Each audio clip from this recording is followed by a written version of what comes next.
Ngima mar piny jowadwa, ka Nyasaye oting'i malo, kik icha joweteni, to pak mana Nyasaye kiting'o nyinge malo, nikech ok ing'eyo gima kiny timre ne osiepna.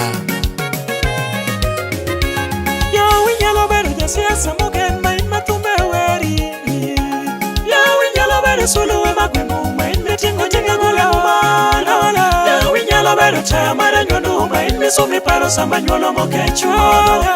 Gimani bendi miyo Yesu madi we Jehova okani ngima. Yawi nyalo bedo jasiasa mogen ma in mathumbe weri, yawi nyalo bedo suluwe magweng'u ma in miting'o nyinge gweng'u malo, yawi nyalo bedo taya mar anyuondu ma in misumi paro sama nyuolo mokechuolo. Gimani bendi miyo Yesu madi we Jehova okani ngima. Gimani bendi miyo Yesu madi we Jehova okani ngima.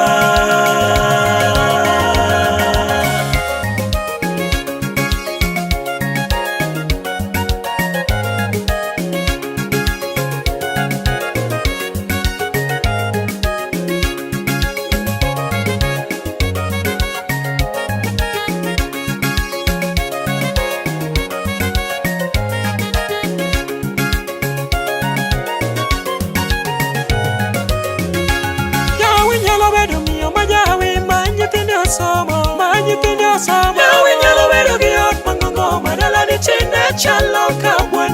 Siepni nyalo bedo gi teke nyuondu ma gimiwacho to okadhi kata matin. Gimani bendi miyo Yesu madi we Jehova okani ngima. Yawi nyalo bedo miyo ma jawi ma nyithindo somo, yawi nyalo bedo gi ot mang'ongo ma dalani tinde chalo ka buon. Siepni nyalo bedo gi teke nyuondu ma gimiwacho to okadhi kata matin. Gimani bendi miyo Yesu madi we Jehova okani ngima. Gimani bendi miyo Yesu madi we Jehova okani ngima. Omiyo yie idak ing'eni dak e ng'uono, wek dak ka gimidago ngimani. Yie idak ing'eni dak e ng'uono, wek dak ka gimidago ngimani. Yie idak ing'eni dak e ng'uono, wek dak ka gimidago ngimani.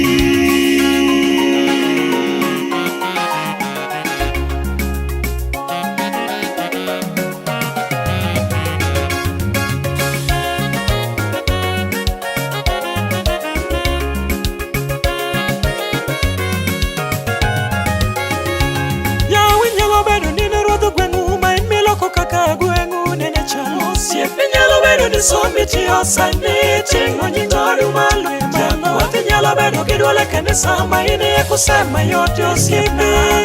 Gimani bendi miyo Yesu madi we Jehova oritni ngima.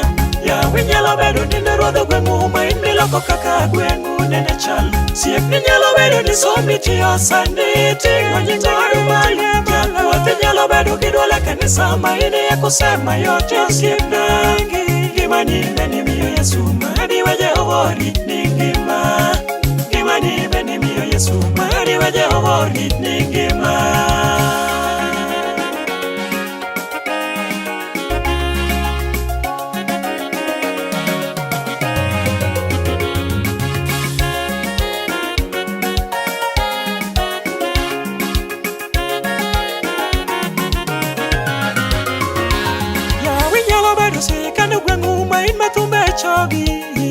Rateke nyalo bedo gi moke gweng'u ma piny ka wadi loko muloko tino matin. Nyalo bedo mine daktari ma sani kiwuotho piny lidhalila.